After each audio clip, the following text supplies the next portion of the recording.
মন্দে পুরুষোত্তম মন্দে পুরুষোত্তম মন্দে পুরুষোত্তম নাম পরম প্রেমময় শ্রী শ্রী ঠাকুর অনুকূলচন্দ্রের আলোচনা প্রসঙ্গে ষষ্ঠ খণ্ড গ্রন্থ থেকে পাঠ 28 কার্তিক মঙ্গলবার 1352 ইংরেজি 13/11/1945। শ্রী শ্রী ঠাকুর সন্ধ্যার প্রাককালে নাট্য মণ্ডপের ভিতরে একখানি চেয়ারে এসে বসেছেন। একটু একটু শীত করছে। শ্রী ঠাকুরের গায়ে একখানি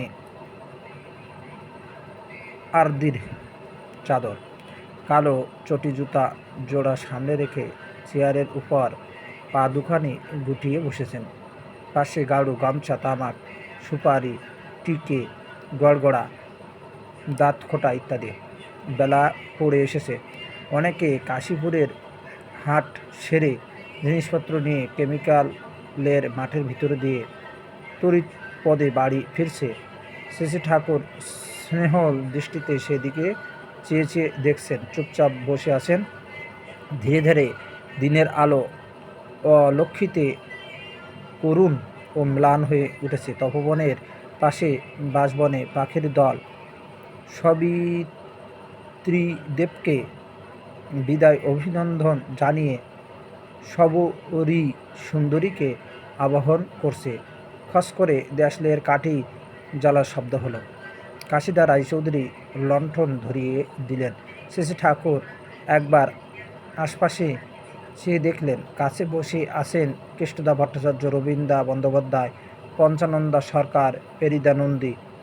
একটু দূর থেকে টালার মা, তপবনের শৈলমা, শুভদের বন্দ্যোপাধ্যায়, মা মিনু মা ও তার মা সুরবালা মা, মঙ্গলদার মা প্রভৃতি প্রণাম করে ফিরে যাচ্ছেন। পঞ্চানন্দা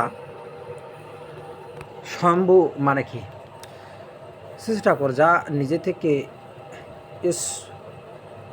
স্পিরট করেছে, গজিয়ে উঠেছে, অবশ্য তার ভিতর সেই সম্পদ থাকে যাতে গজে উঠতে পারে। পজিটিভ রিজি থাকলে নেগেটিভ রিচি থাকে। এই দুইয়ের ভিতর আকর্ষণ বিকর্ষণ ক্রিয়া প্রতিক্রিয়া চলে। তা থেকে আসে এনার্জি, শক্তি। কনডেন্সড এনার্জি, ঘনীভূত শক্তি হলো ম্যাটার, বস্তু।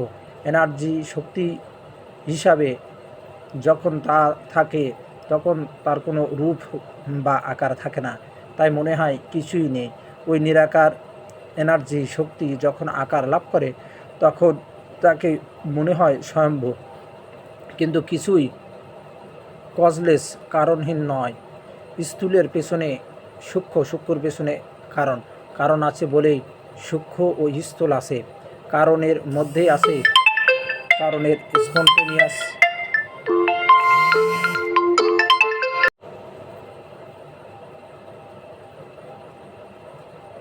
কারণের মধ্যে আছে কারণের স্পিরিটিং এজেন্ট, উদ্গমময়ক শক্তি, তাই তাকে বলা যায় স্বয়ম্ভু। কৃষ্ণদা একজন বিশিষ্ট বিজ্ঞানী বলেছেন, জগতের যা কিছু ওয়েভ তরঙ্গ এর ডিফারেন্ট ফ্রিকোয়েন্সি বিভিন্ন পৌনঃপুন্য ছাড়া আর কিছু নয়। ম্যাটার, বস্তু অ্যানিহিলেটেড, বিনষ্ট হয়ে যে প্রভূত এনার্জি শক্তি হয়, বর্তমান বিজ্ঞান তা প্রমাণিত হয়েছে।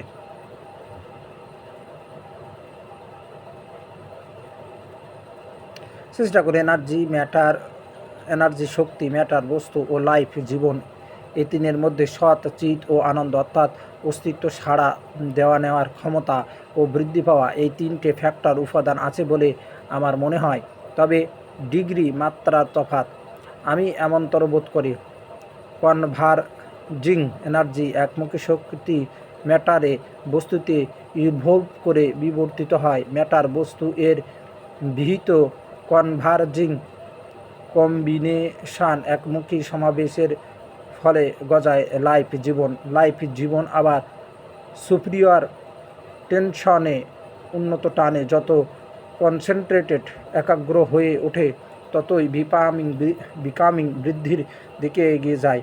মানুষের মনটা হলো একটা বাউন্ডেলে অফ কমপ্লেক্সেস, প্রবৃত্তির পুটলি। মনকে অনুসরণ করতে গেলে সত্তা ডিসইন্টিগ্রেটেড বিশ্লিষ্ট হবার সম্ভাবনা থাকে। সেই জন্য চাই আইডিয়াল আদর্শ, লিবিডু অ্যাডহারেন্স, সুরতের টান নিয়ে আইডিয়াল আদর্শকে অনুসরণ করতে হয়, তবেই জীবন গড়ে ওঠে, বেড়ে ওঠে। কেষ্টদা, আপনি যা অনুভব করেন তা সত্য হলেও বৈজ্ঞানিক যন্ত্রপাতির সাহায্যে যত সময় তা অন্যকে দেখিয়ে দেওয়া না যায় তত সময় তা বৈজ্ঞানিক সত্য বলে স্বীকৃত হবে না। শ্রী ঠাকুর, মানুষের মস্তিষ্ক যন্ত্রে যা ধরা পড়ে তদনুরূপ সূক্ষ্ম যন্ত্র আবিষ্কার করে তা দেখিয়ে দেওয়া অসম্ভব না। পারফেকশন, পূর্ণতা সম্বন্ধে কথা হলো। শ্রী ঠাকুর, পারফেকশন, পূর্ণতা এর মধ্যে আছে থ্রুলি পূর্ণভাবে করা। আমরা যাই করি তা থ্রুলি পূর্ণভাবে করতে হবে। এই নিখুঁত করার ভিতর দিয়ে পারফেকশন, পূর্ণতামুখী হ্যাবিট, অভ্যাস, ফর্মটা গঠিত হয়। থ্রু পূর্ণ হতে গেলে থ্রুতে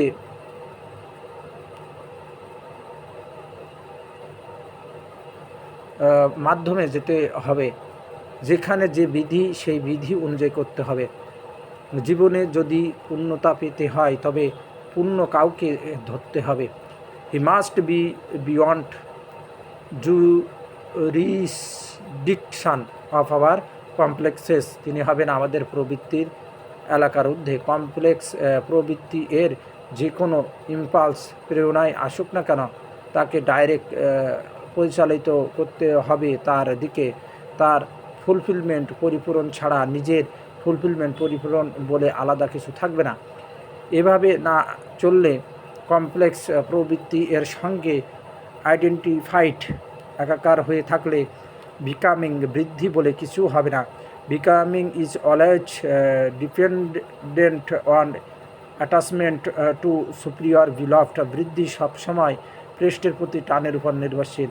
এর ভিতর দিয়ে হয় meaningful adjustment of the universe. দুনিয়ার সার্থক নিয়ন্ত্রণ। সাক্ষী স্বরূপ থেকে সব দেখা যায়, বোঝা যায়, উপভোগ করা যায়।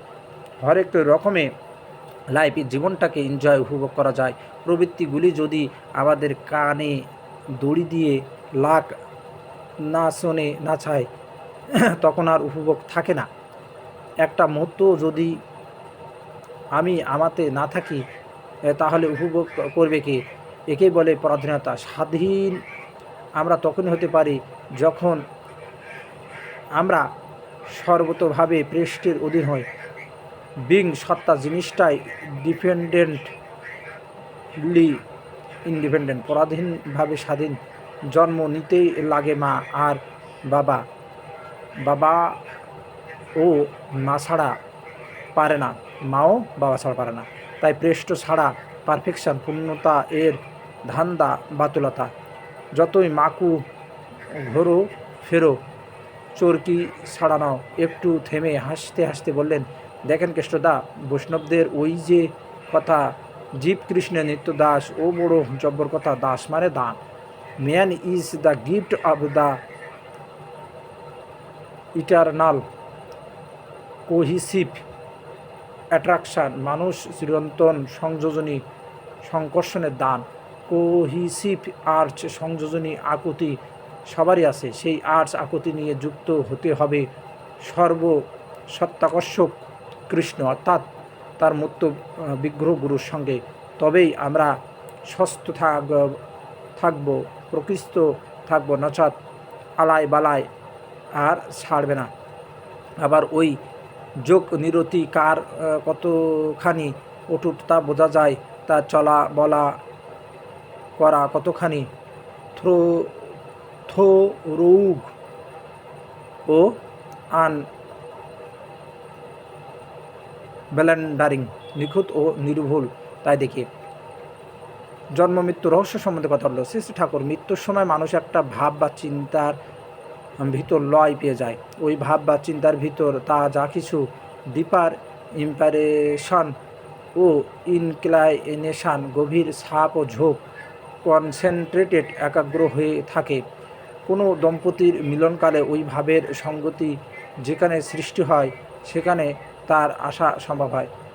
জন্মের পর প্রত্যেকের ভিতরই বিশেষ বিশেষ সংস্কার বা ঝোঁক দেখা যায়। সেগুলি জন্মান্তরে অর্জিত বলা চলে। ওই সংস্কারের সঙ্গে তার পিতৃপুরুষের সংস্কারের সাধারণত যোগ থাকে, তাই সে সেখানে আসতে পারে। পঞ্চানন্দা, মৃত্যুর পর ও পুনর্জন্মের আগে এই অবস্থায় কি জীবাত্মার কোনো বোধ তো থাকে? শ্রী ঠাকুর, থাকে। কৃষ্ণদা, বোধ করতে গেলে তো চাই মস্তিষ্ক ও ইন্দ্রিয়, তখন তো দেহই থাকে না। শ্রী ঠাকুর, শুষ্ক ভাবদেহ থাকে, আর তার মধ্যেই সবই থাকে সূক্ষ্মভাবে, প্রত্যেকটা ভাবেরই রূপ আছে। মন্দির পুরুষোত্তম, মন্দির পুরুষোত্তম, মন্দির পুরুষোত্তম, জয়গুরু।